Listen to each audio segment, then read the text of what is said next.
Good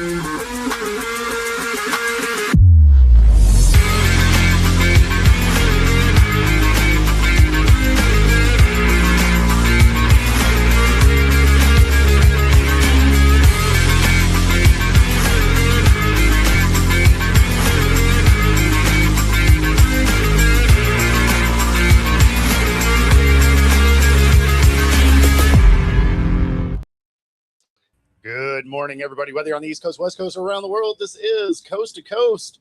And, we got everybody. You okay? Sound working or?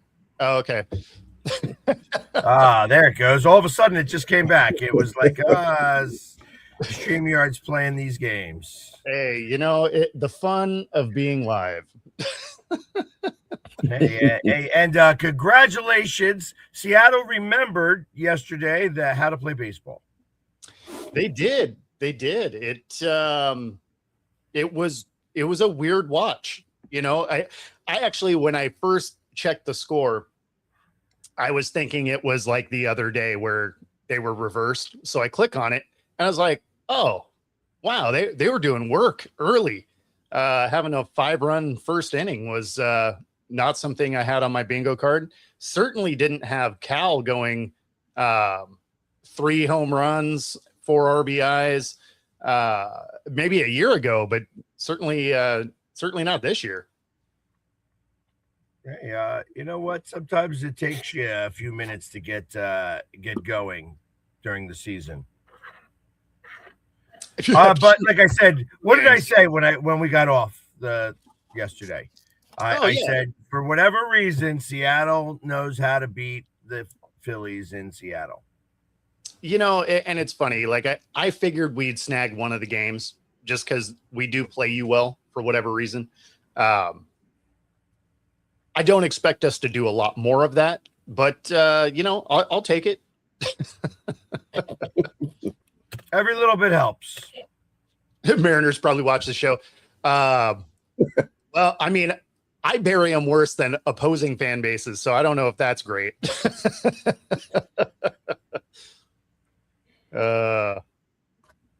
Exactly. Good job, Seattle. Right. Let's go. But, I do hope that does put Cal in a better spot, right? I mean, that's if he could start finding the baseball would be huge. So whether they win either of the last 2 games against you guys, if he can just start finding the baseball, I think the lowest his batting average was this year was, in the 140s, which is ridiculous. I think he went into this game at it was like 150 something. So 159. He went up to 167.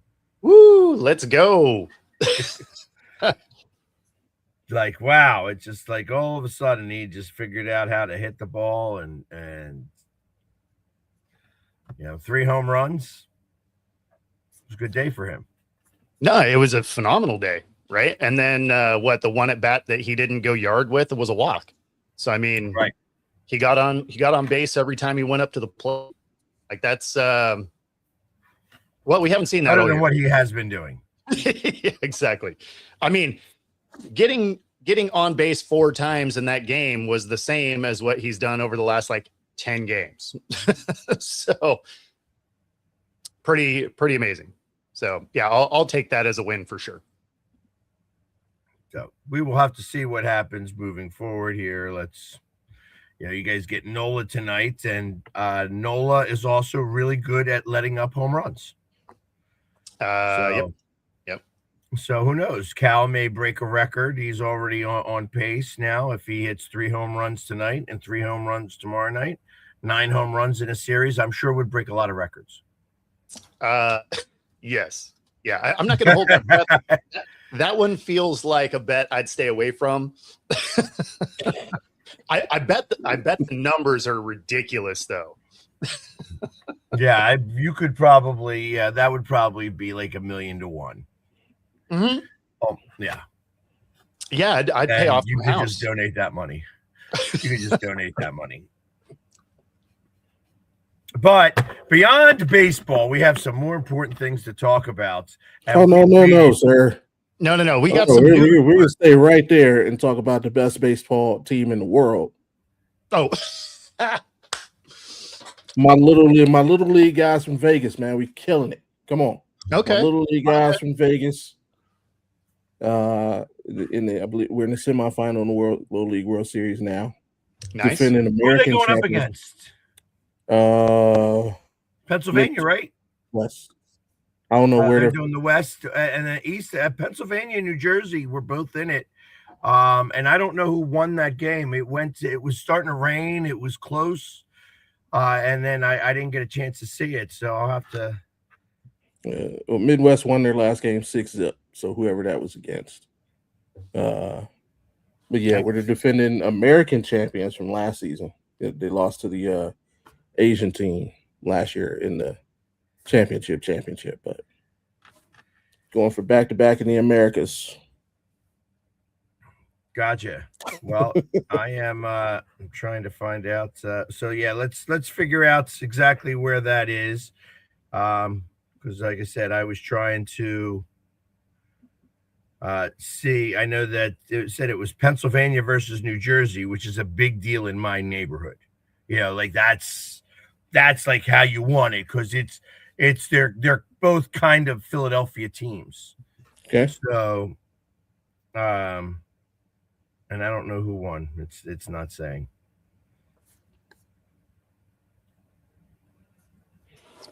Yeah, I don't know which station. Only one I knew was Great Lakes, because that was an Ohio team.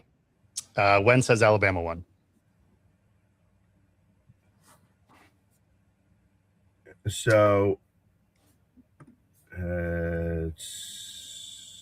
Alabama is Southeast, wouldn't it be?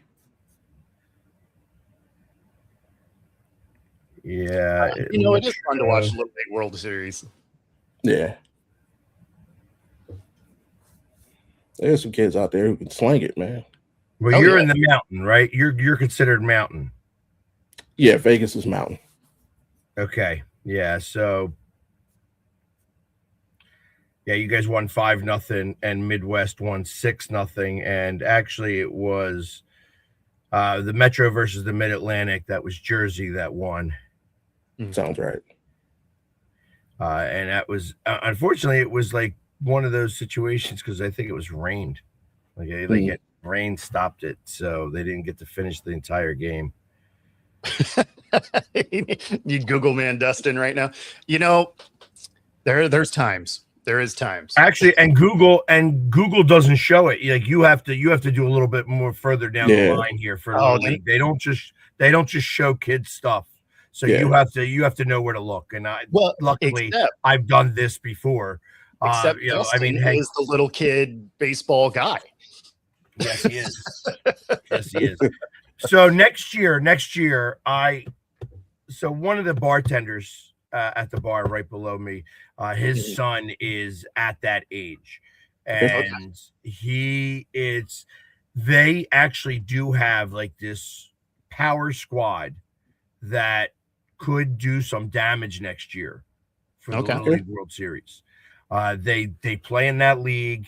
They were in the tournament, and I believe they lost 7-6 to the team that wound up going.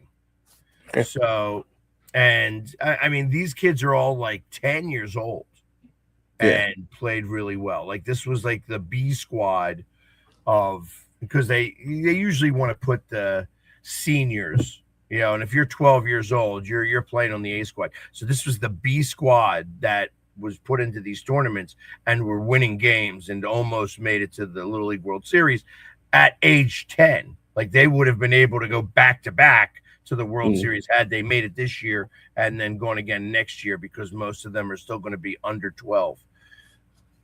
So it'll be interesting to see how that goes next year. And I told them, I said, next year I'm going to be donning the jersey, and it's going to be the Ridley Park sports guy to root on the little leaguers. and get them out there to Williamsport, which is it's always a great time to go out there. I have not been there yet. It's like one of the things, like I said, I don't have bucket lists, but it is absolutely one of them. You know, it's one of those things that I would love to go out there and root on one of my local, you know, teams. Yeah. Media was out there a couple of years ago, and had they gotten past the elimination round, I probably would have gone out there to go root them on, because again, I grew up in that neighborhood. Okay. So I know that neighborhood, and you know, of course they all know me. But it is a lot of fun to watch the Little League, and it don't matter, because all of a sudden the entire entire state starts to watch, because you're wearing the state's name. Yeah. On the, you know, it's not like, oh yeah, we're the Little League of you know, Reno, Nevada. You know what I mean? Yeah. We are Nevada, you know, and we represent the entire mountain zone. Yeah. So, and then, like it says, if you win this game, it's going up against Alabama. There's only one game that you play left, and that's against Asia. Yeah. You know what I mean? Because it's actually I want to see who won that game, because it was, who are they going to be up against? Well, Curacao was going. Oh no, the international bracket, it does not have any Asian teams left. It is Latin America versus Curacao. Okay. So, yeah, Asia Pacific. I will tell you, Gino, that would be an absolute working trip. Yeah. That would be a working trip. It's you know, you guys can, those of you who don't get to see me out at these games and such like that, I will say that I take a good 60% of my pictures with children, and yeah, of course. that would be the it would be very long days for me every day that I was out there. That didn't sound very Michael Jackson like at all. No, I am definitely not taking them anywhere. I'm just taking pictures. That's good, because we have somebody with a criminal justice degree watching the show. Yeah. So, you know, don't want to stay. You don't want to get into trouble. Which actually is that's a fun segue into our next little segment here of Jed York, owner of the Niners, arrested for prostitution. Now, if that wasn't funny enough,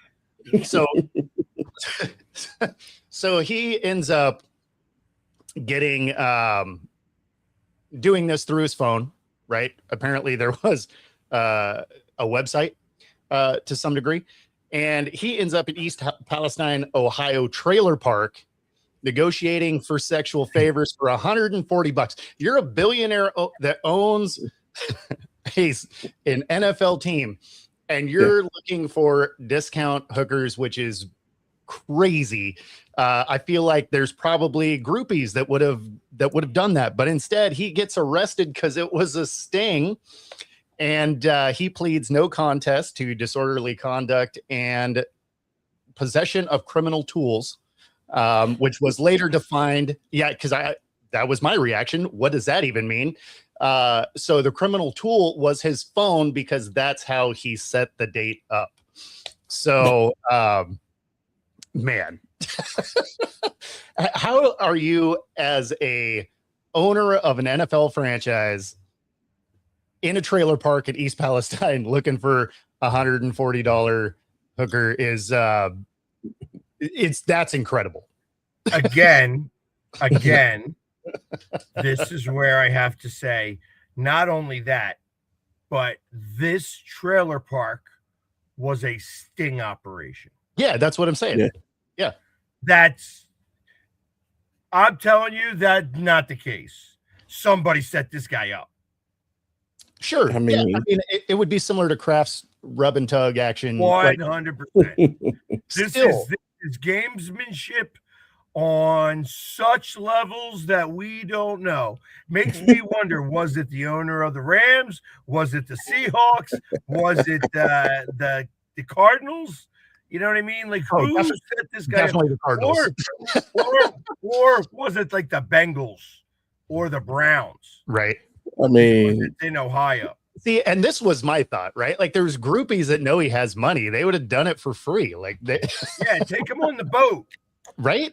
Obviously, but the boat, then there's a log on who goes on and off the boat, and you know that your wife gets to see that log. I mean, so listen, he did get divorced a while back, so you know it'd been a minute probably. He's so lonely. it's just lonely. Yeah. all it does is tells me that he listens to hip hop. He listens to hip hop. Yeah, I mean, Cameron told y'all many moons ago. What did he say? I got it in Ohio. He just wanted to, mess around and find out, and he did. That's all.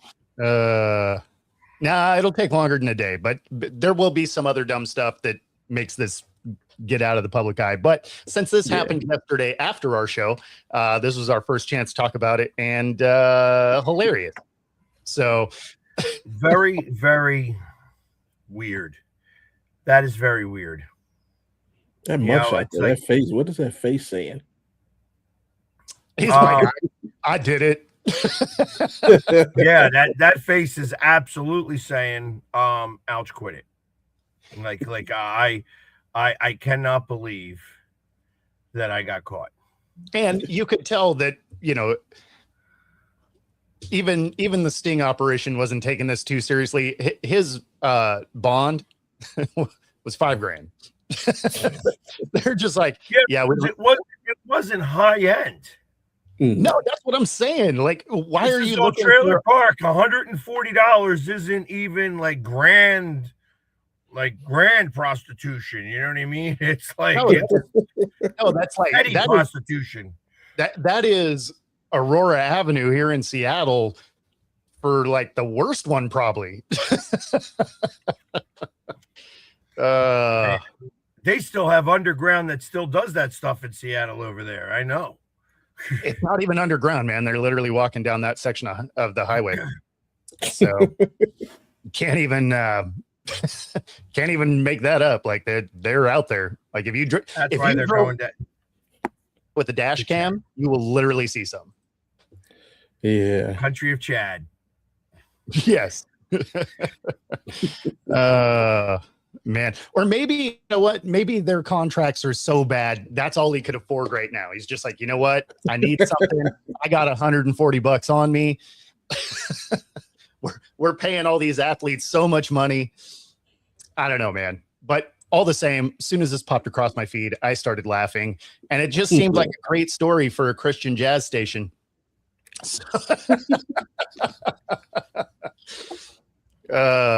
Yes, man. We have to recognize the sinners. That's the only way you can be saved. Yeah.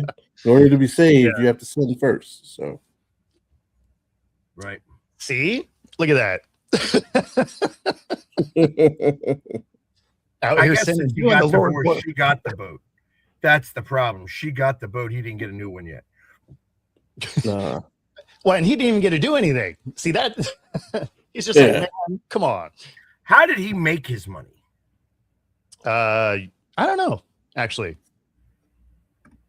He looks to me, and again, this is me reading the cover of the book, not the book. Mm-hmm. He looks to me like he was Silver Spoon. He's a grandson. He's a part of the DeBartolo family. Yeah, that's Silver Spoon. Money. Yeah. So he's Eddie DeBartolo Jr.'s grandson. Yeah, well, and why are you doing it in Ohio? You have a jet. Go to Vegas, outside of Vegas. That would have been the question that I first asked. Like, listen, why don't you just go to a club and find somebody there, and it costs you a little bit more? I mean, obviously, he probably only had that much cash last night. Like to be able to say, all right, I got only a couple $100 on me, and I forgot my ATM card. I don't know. Yeah, I don't know. I got nothing other than this is hilarious. Yeah, and actually, like, for whatever reason, well, he was born and raised in Youngstown. So, and I know before that, the Bartolo family has ties to Ohio, because back in the day, they owned a racetrack in one of the biggest malls in Cleveland. Right near the racetrack was like in city limits in Cleveland. Thistledown racetrack. I was gonna say, so they had to drive a little bit out there to go get into the trailer parks. No, they had to go far down, like listen, far outside of Cleveland. You don't have to go that far to go find a trailer park outside of Cleveland. It's not that far. Yeah, you do. You got to go past Akron. Are we talking the same spot? I mean, listen, I know that I see a good amount of trailer parks just off the highway going from Pittsburgh to Cleveland. And that's not a far drive. If you're going east, but that ain't that also, it's part of that New York, Pennsylvania, Ohio triangle. Either way, he could have gone to any other establishments. Like, he could have worked an A+ for a little bit and probably found somebody while he was pumping gas. You know what I mean? Yeah, just went to Cleveland. Go down to the flats, buy a girl a drink. You know what I mean? You could have done so much. There's I don't know, laughs. It makes me laugh. This is funny to me. And like I said, this sounds to me like this was planned. Part of it was because he planned it. Like I said, you don't. Apparently, the cops did too. So, I mean, do you know how lucky you have to be to walk in on a sting operation in a trailer park? Yeah, it's like winning the lotto, man. Well, no. So he didn't walk into the trailer park. That was the meeting place. He met this person online. That's why the phone was criminal tools. So it's not like he just happened to be in a trailer park, because that would be wild for sure. But so this was supposedly a well-known person in the Ohio area that he was trying to get a piece of, I guess. So again, trying to keep it as clean as possible for the radio show.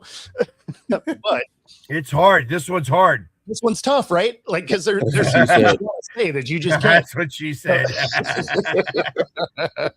She didn't even know, because he got arrested first. I bet you she wasn't even there. Oh, 100%. Yeah, absolutely. Yeah, all of a sudden, Dateline NBC is walking out. Well, I mean, hey, listen, I guess if you're going to play that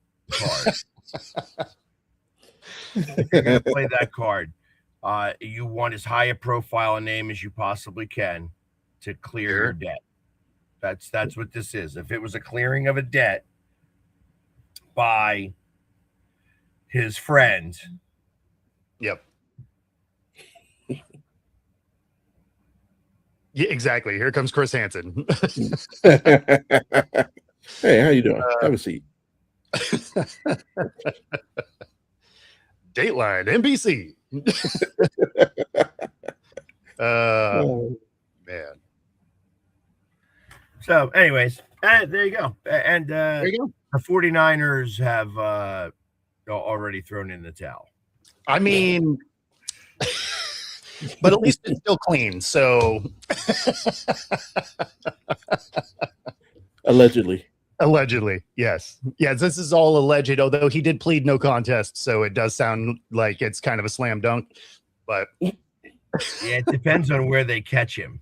Did they catch him with his pants down? I mean, probably not because they had his cell phone stuff, right? I would imagine they had him with intent. So, and then he arrived. So you don't really have to go any further than that.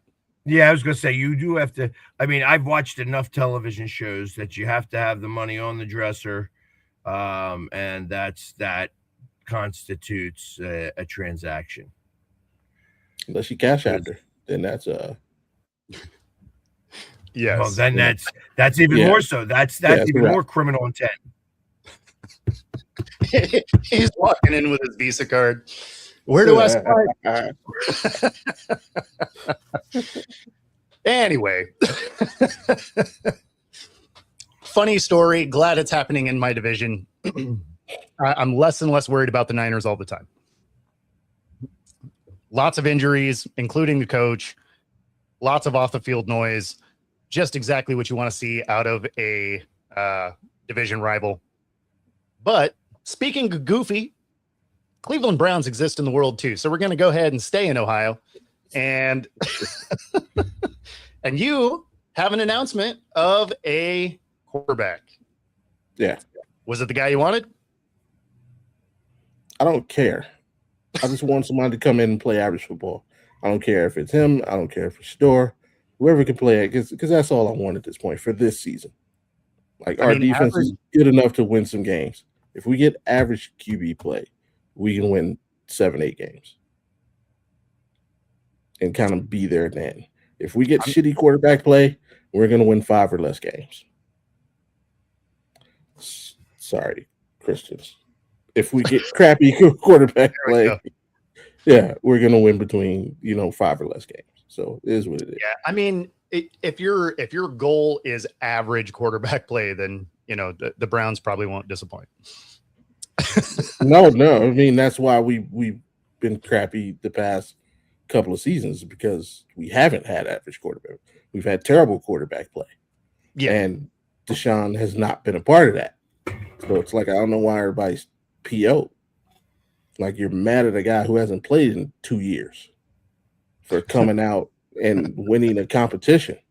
If your hero was what you said he was, he should have had no problem winning a simple quarterback competition. I mean, neither one of them were winning that competition. Like they were both terrible. Oh no! I mean, in the last Deshaun Watson's last quarter against Buffalo, terrible, awful. Sure. But that's where Shador Nation is going to stick. Oh, he played so terrible. How can you start him? Well, okay, last week he outplayed your guy though. Yeah. So you're not that doesn't count because he played, so it's that.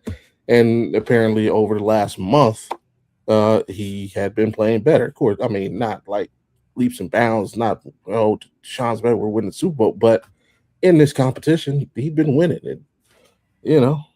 According to the great American philosopher Vin Diesel, it don't matter if you win by an inch or a mile. Winning is winning.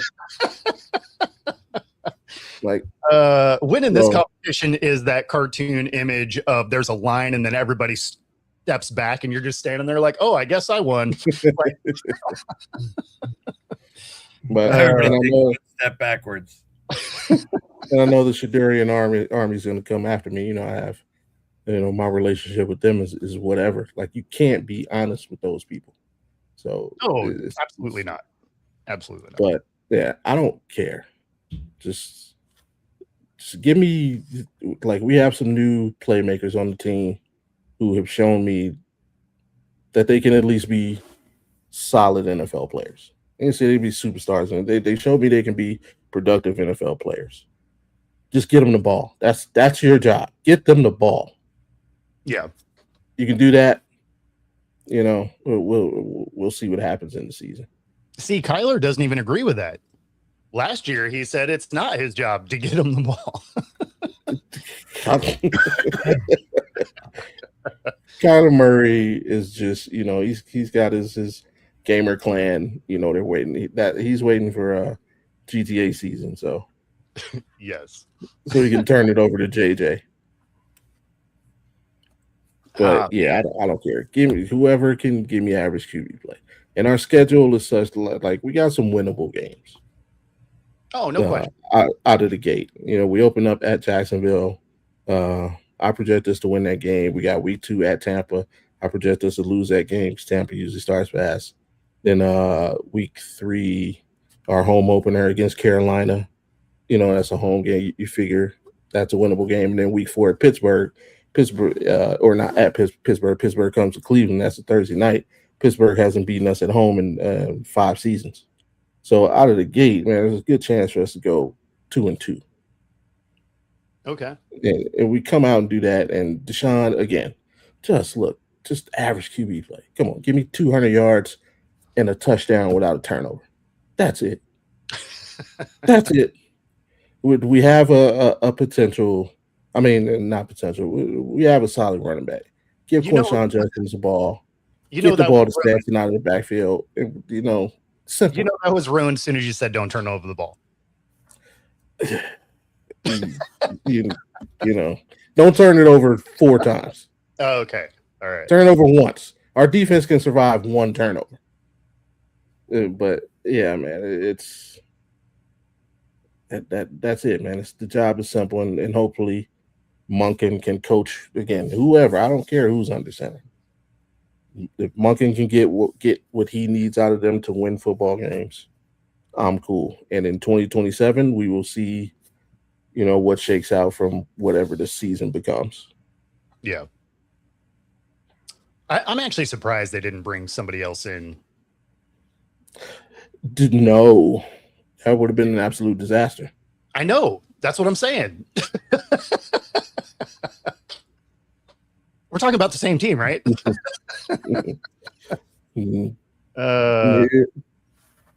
What number is Gabriel going to get? I didn't see this at all.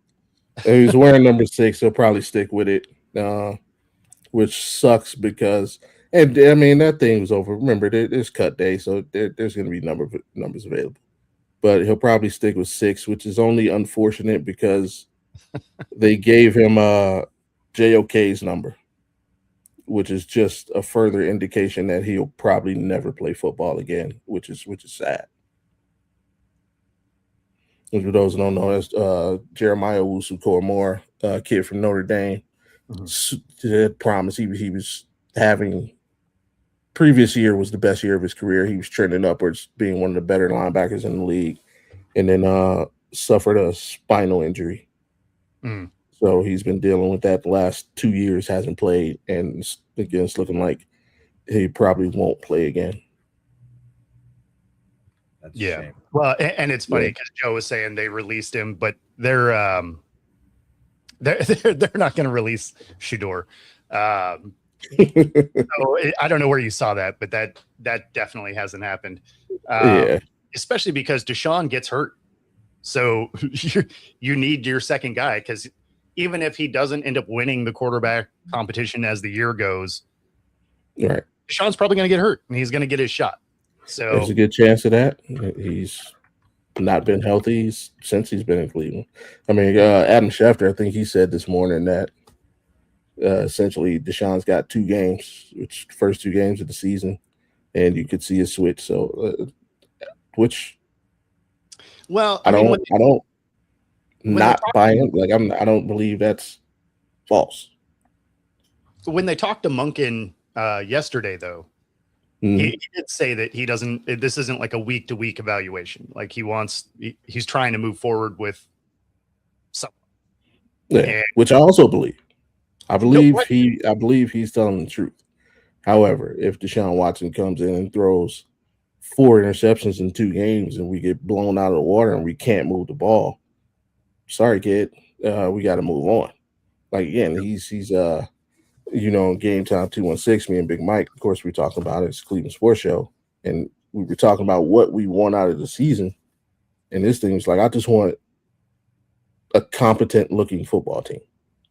So again, it's like you can lose a game. If we go to Jacksonville and we lose 27-21, 27-24, something like that, and it's just, we go to Tampa and you lose a close game, or when you just look competitive. Yeah, he survived. Especially if it's not on the quarterback end of it, right? Like if he has a relatively efficient day, doesn't Right. turn the ball over, or even if he does, like it's a 1 interception, 2 touchdowns, Exactly. whatever, right? Yeah, you can survive that. If Yeah. if it is a 30% completion rate and 2 interceptions, and all of a sudden that's a very different animal. Exactly. So we're not the 2000 Ravens. I don't have that delusion about it, but we have a top 10 defense in this league. Yeah. Like, just don't lose the game. Don't screw it up. Yeah. Take your check down. Somebody said out of joint practices, CJ, it was Chauncey Gardner Johnson had a clip of him saying, like, this is check down city. I'll take it. Throw the check down. Don't turn it over. Don't take the shot. Just let make it a field position battle. We've got good backs. We've got some playmakers. We've got a good defense. Yeah. Let them carry you to victories. Who gives a crow if because the thing's going to be out there. He's not winning games. He's just not losing. I'll be that quarterback. Sure. That just doesn't lose the game. Kirk Cousins has made $400 million being a quarterback that just doesn't lose the game. True. So, I mean, he does like routinely throw for 4,000 plus yards though. So true. But I don't need that. Give me 3,000 yards, 20 touchdowns, 8 to 12 picks. I'm happy for this season. Competent quarterback play. Yeah, that's it. Not great, but not awful. No, I'm with you. And Nick, and beat Baker Mayfield. But it would be hilarious. That city would burn. the Sanders fan base would be just gone. And I would be happy. It would be happy. It would be interesting to see where he ended up and how crazy that circus becomes. And I would be here for it. Unless it comes to Seattle. I don't want any of that. That's exactly where it would be. Yeah, right. He would be in no danger of starting here though. So he would never come here. But that's still a loud bunch. Just their noise alone. I mean, that's all it is. Like, and it's the delusional belief. Like, the kid could go out and throw 4 interceptions. Nothing's going to be his fault. I'm talking from the fan base's point of view.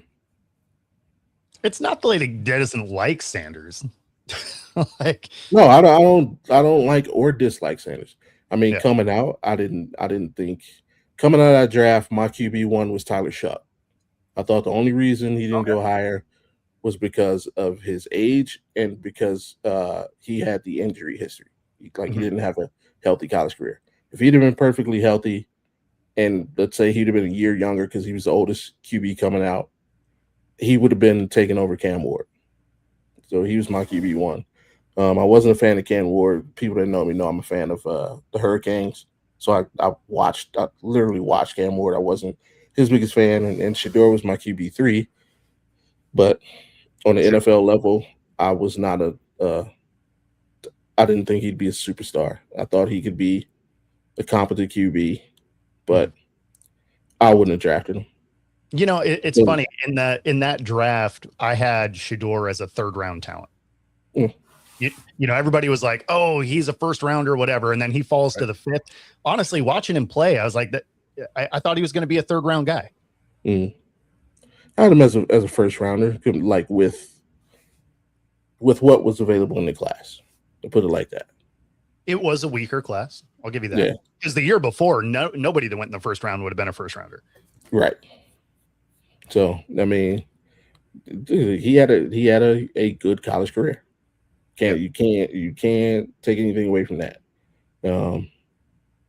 But I mean, look at what some of the people around him are doing.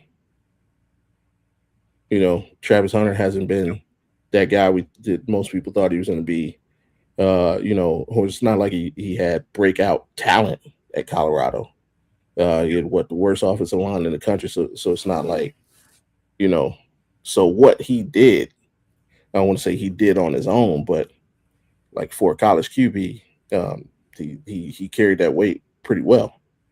But it's just the things that made you not believe were the things you look for in a quarterback: your mechanics, your timing, ability to get the ball out quick, ability to read the defense. It was those things. But the Shedeur Nation was first thing I took. He threw for 4,500 yards and 40 touchdowns. Well, okay, but those aren't the things you're looking for, because if those are the things you're looking for, Josh Allen isn't a top 5 pick. His college terrible, like, so it's you got to look beyond that. You got to look at footwork. You got to look at, can he throw? There's different things you look for in quarterbacks, but for the people who don't, and it's like I don't want to freaking crap on anybody, but the people who don't watch football, the people who don't watch football, all they know is the numbers. This guy threw 5,000 yards. Why didn't he go in the first round? Well, because XYZ. But well, I mean, the easy response to that is go look at the top 10 quarterbacks when it comes to yardage, and you're going to see 2 names on that list that actually converted to the NFL. Yeah, and it used to be Baker. I know he just slipped outside of the top 10. Yeah, a lot of those guys, great college careers, did nothing in the NFL. And exactly. So, but yeah, I mean, Shedeur's going to throw a lot of picks. Like that is. Yeah, but I wouldn't say that's kind of a solid comparison. Yeah, no, I mean, and that's why I say like he's going to throw picks. Like it's part of his game. Like, and the lifeline I would throw him is he's a second-year guy. Let's see what he is in year 4, 5. So, he's got a chance to even turn that around. So. Yeah, Nick, I mean, you don't know if he'll be good or bad. I mean, it's true. Like we don't know. You're probably not going to know until he's somewhere else. See, and that's the thing, Nick. Like that's the nonsensical thing that people are going to do. If it's close, which you're not saying it's close, what you're saying is if Shedeur is behind in the battle by this much, then go with the worst guy. Like that doesn't make sense. So if you own a business and you have a product, I got to get rid of a product. This product is outselling this product by this much. You know what? I'm gonna go with the product that makes me less money. Make it make sense. Well, but like, you're make not that statement make sense. You're not getting rid of the product. You're just not putting it on an end cap. I know that, but still, like I'm gonna go with the product that makes me less money. Like nah, you go again. Winning is winning. If he played this much better, that gives me this much more of a chance to win a football game. And football is a game of inches. So, yep. As Jed York tried to prove. Pause. Whichever one can the guy that I'm hoping develops is Taylor Green, because he's the most talented quarterback on the roster. If that guy can go on 6'6", more athletic than Lamar Jackson, if they can teach him how to throw an accurate pass, Deshaun or Shedeur, they're both in trouble. So that's a big if. But thanks to Shedeur, he's getting the chance to develop quietly in the background. Well, that's where you hope he is developing. That's one of the things that here in Seattle, so far what we've seen is Milroe has not been developing behind the scenes. They keep saying he looks better and whatever, and then he hits the field and you're like, does he though? So now on the good side is a lot has to go wrong for him to start a game. So there is that. Oh, but, he's like there's no worry that he's going to be starting unless there's a lot of problems. And then at that point, you weren't going to win games anyway. But you see him go out there and the decision making just isn't there. So yeah, and I mean he'll get a chance. He's going to play the entire second half Thursday against the Patriots. So he'll get to have fun. And Gabe Dillon's going to start. So Dillon's going to play the first half. Taylor Green's going to play the second. And Joe, that is a myth. Like Baker Mayfield's a Pro Bowl level quarterback in Cleveland. To what is worth, Shedeur Sanders made the Pro Bowl last year. Okay, let's calm down. Tyler Huntley did after 5 games. Let's not pretend that the Pro Bowl is what it once was. The Pro Bowl, it's on his resume. It is on his resume. I can't say anything about that. But soon as Huntley got in after 5 games of not good play, right? Like it's not like he was lighting it up for 5 games. It was average at best. He gets in the Pro Bowl. I was like, yeah, I can probably never watch this again. And it's not a dig at him. It's just it used to mean something. Yeah, it doesn't. Absolutely. And Nick, you're absolutely right. That's why to think that Sanders won't play this season, the numbers are not in favor of that. It's just a matter of when. Yeah, he's going to play. Yeah, whether it be performance or because of injury. It's just when. Jalen Milroe. He's a finished product. If that's the finished product, man, that's not great. How's he doing out there? He looks exactly the same as he did in Alabama. That's the problem. All right. Yeah. So plenty of athletic upside. Yeah. Decision making is not fantastic. Accuracy is a problem. So, yeah. In fact, his stat line was hilarious on this last game. It was something like 6 for 11, 52 yards and 2 picks. So, don't feel super confident about it, but what do you do? At least his mistakes are his mistakes. See, that's like Shedeur threw a pick in the last game. Well, the receiver dropped it. Well, the pass was behind the receiver. It was hit his hands. Should have caught it. Yeah, like off target pass. Well, the ball got tipped at the line. Well, the quarterback, that's his fault too. It's always no, let the kid make a mistake. It's okay. Yeah, like it was a bad pass. We all do it. Yeah. This is what it is. But, and then should the receiver have caught it? Sure, it hit him in both hands. Like, as a general rule. But he's we all 180 away from the ball. That's a tough catch. Oh, no. It's a horrendous catch. But when we were all growing up, what everything your coach always said? If you touch it, you catch it. Yeah. And that's why I always got benched at least one play because I'm like, Coach, get your ass out there and try and catch that pass. Yeah, I mean, that's the thing, right? And that's actually was my comp for Milroe was Richardson.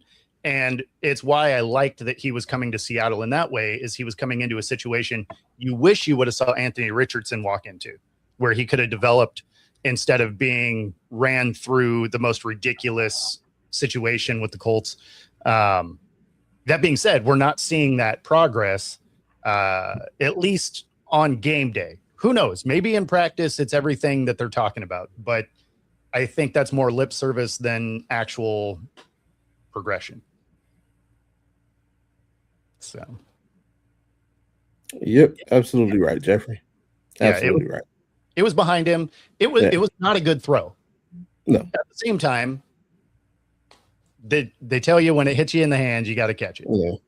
So, but my whole thing is just Shedeur. It's okay that he throw a bad pass, and it's okay that it's his fault. We move on. But this thing that the kid just is flawless and can do no wrong is come on, man. You're not making him better. But they did move on, and now Deshaun is your starter. Yep. And I know the Shedeur fans are mad, just losing their minds. See, and I don't believe in that, Joe. I absolutely don't believe in that because if you're a top flight quarterback, you're going to go into a crappy situation. Of course.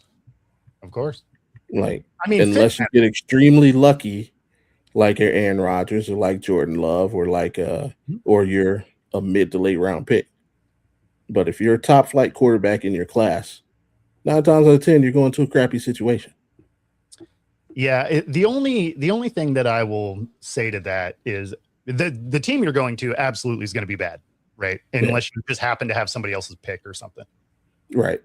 fit can matter though. Like if you have an OC that just tries to use you in ways that your skill set isn't really built for, because you do see that where an OC is like, this is how I want my offense to run, and then they draft a quarterback that just doesn't do well with that style of play. That can hurt quarterbacks, and you've seen it a ton of times. And then they'll go to that second team and they'll be much better, or that OC gets fired and then a different guy comes in and they're like, oh, hey, we're going to use the quarterback for his skill sets, and then they do way better. Like that happens. True. The only pushback I would give you in that sense is today's college game.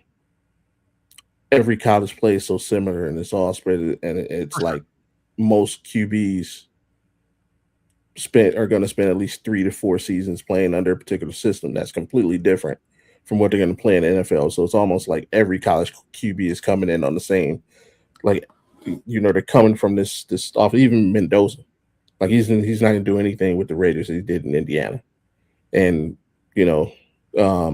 as compared to I'll just put Taylor Green out there because he's at the top of my brain. Like Taylor Green, yes, they have different skill sets, but essentially coming from the same offense, same style offense. So, and that's today's college game. Of course, back in the day when everybody used to play different style of football, that would be different. But in today, 9 out of 10 quarterbacks have played less than 10% of their snaps in their life under center. And now they're going to be asked to play about 80% of snaps under center. So from that standpoint, I'll give you pushback. But other than that, I agree with what you said.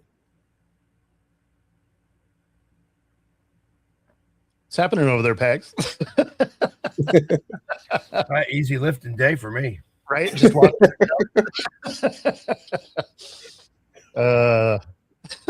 Simpson's going to be a QB. And I don't believe that. I believe Simpson's going to be a good QB because I thought Simpson was a good QB. I thought he was better. He was my QB1 in this draft. Yeah. Nick, for me, I believe there has to be some talent base there. If you could, I can't remember who I was talking about, but we just came to say if you can play, you can play. That's what it is. If you can play, you can play. If there's something there, somebody's going to find it and somebody's going to bring it out. And somebody brought up Kyle Shanahan. Exactly. If you get a guy who can, you just got to find the guy who can explain it to you and make it click. And like Sam Darnold's case, Sam Darnold went to San Francisco, sat the bench, but he says Kyle Shanahan just made him look at the game different, and it clicked. And because of that, Minnesota got the benefits, and then Seattle got the benefits. Yep. So from that standpoint, finding somebody who makes you understand or makes it click, I believe you. But from a talent standpoint, if you can play, you can play. Oh, yeah. Yeah, it's one of the questions that I always appreciate when Cowherd asks guys, how quick do other players on the team know if you're a dude or not? Right. And almost everybody that answers that question is, immediately. Within the first couple of days, you're like, oh, yeah, this guy can either play or he's probably not making this team. Mm-hmm. And I know it's a little bit different for QBs because their job's more the most difficult job on the team. But same thing, like those guys, they know after a couple practices, this dude can play, or hey, he ain't got it. Yeah, but it's not that the Shedeur doesn't have it. But again, like it's almost like he's just not that elite guy, and that's fine. Like that's what gets me about the fan base is it's just like, look, you can be a functional NFL quarterback and not be one of the 4 elite guys in the league. Yes. And you can win. And you can win. You can win rings that way. We've seen it a ton of times. Like you don't have to be the top 4 guys. Yeah. You can't be the bottom guy, but you can't, but if you can live somewhere in the middle, like you can win. Yeah. And it's the Shedeur fan base that makes it, again, makes it think that somebody thinks I hate Shedeur. No, I don't hate the kid. I hate that the way you have to speak about him, but because the fan base is so delusional, makes it feel like you hate the. Like, no, I don't. I hope he is the quarterback. I hope if he gets in this season, he throws for 400 yards a game. Yes, I want that. Do I think it's likely? No. No, it's funny because if But- you're objective about him at all, Yeah. you're immediately a hater. Yeah, you're a hater. You don't know ball. You're like, come on, man. No, it was funny. That's the way of the world right now, anyways. Oh yeah. Well, that's true. That's true. No, it's funny when he got drafted. I was watching film of his first camp, right? And so I made a comment about there was a specific rhythm to the way he tapped the ball, right? Which gave him a slow release. And, you know, I was like, as a corner, I loved a guy that would telegraph his throw, right? Because you could break on the ball. And people are like, you can't look in the backfield if you're a corner. Apparently, you only have a trail position man coverage when you play defense. Apparently, over the top zone isn't a thing. So they're like, you don't know ball. And it's like, I mean, okay, man. Like I played till I was 30, so I feel like I probably knew something. But besides, you have guys like Talib who based his whole career on timing guys 3-step drops and hitches and throws, and like that's how he got so many interceptions. So it was funny. But the Shador, you know, apologists are like, if he's not going to throw any interceptions, he's amazing. It's like, you guys are out of your minds. Like, yeah. And Jeffrey, that's a bad comp. Jerry Judy was god awful last year. Matter of fact, it would not have surprised me if they would pulled him up in some gambling thing. That's how awful he played. But I get the perfect summary of Shador. And you know, I know we got to get to some smooth jazz. That's right. Last year against I can't remember who it was against. Baltimore. He's taking the team down on a drive that could potentially tie or win the game. And it's third down and 8. He makes a beautiful pass to a receiver on a corner route in the end zone. I have no objections to this, but the pass was beautiful. If the receiver catches it, it's a great play. We potentially may go on to win the game. The defender made a good play where it goes incomplete. And Shador fans are, see, this is what he could be, Have no problem with any of that. But what the Shador fans won't say is what we want him to do is throw it to the guy on the out route at 8 yards at the first down marker who's wide open to keep the drive going. Well, and in rhythm. That's right. But it's that. We don't need you to hit the home run every time. You got to recognize these passes too. And that's where the people who see his potential, but it's like, we need to change this about your game. But you just got to, take the easy, learn how to take the easy money. It'll make your career better. You'll last longer. So it's like that. It opens up that deep ball because now your safety have to respect the fact that something down low can happen instead of now they're just playing 25 yards off the ball. But it's the process. Like Tom Brady in that same situation is getting the first. It's just the experience, the knowledge, and just flat out seeing that play. Which in the box score isn't. If you go on to win the game, that play is not going to matter. Nobody's going to talk about it, but it's that throw that takes you from good to great, or from great to to elite. And like, yes, we know he can hit a home run, but can he give me a single to get on base in the bottom of the ninth? Can we have that? I'm gonna hit that. No, God, no. Can we do that? That sounds amazing. Because it's not my team. That being said, we do got to get out of here. If you are listening on YouTube or any other platform, be sure to like and subscribe. Helps us bring our content to you. And of course, if you are listening on 97.3 ICU Radio, we do have that smooth jazz we just alluded to a couple of seconds ago coming your way. Otherwise, we'll see y'all tomorrow. Take it easy, everyone. Peace.